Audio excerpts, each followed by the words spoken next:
मुंबईच्या एका ताईंचा मला कॉल आला होता. त्यांच्या देवघरामध्ये ज्या महालक्ष्मीच्या मूर्त्या आहेत ना, त्याच्यासाठी ते डेलीच म्हणजे साड्या चेंज करतात. त्यांना 2 नग माझ्याकडून शिवून पाहिजे होते.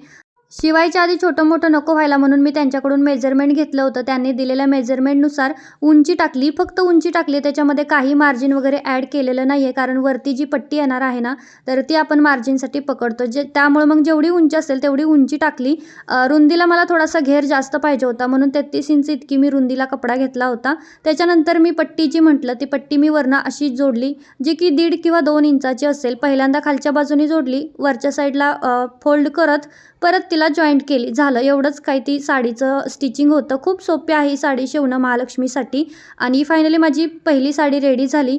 आता प्रॉब्लेम असा आहे की त्यांना माझ्याकडून फ्रीमध्ये नको आहे आणि मला त्यांच्याकडून पैसे नको आहेत. तर या दोन्हीच्या मध्यस्थानी अशी काहीतरी कमेंट करा की त्या पण खुश होतील आणि मी सुद्धा. चलो बाय.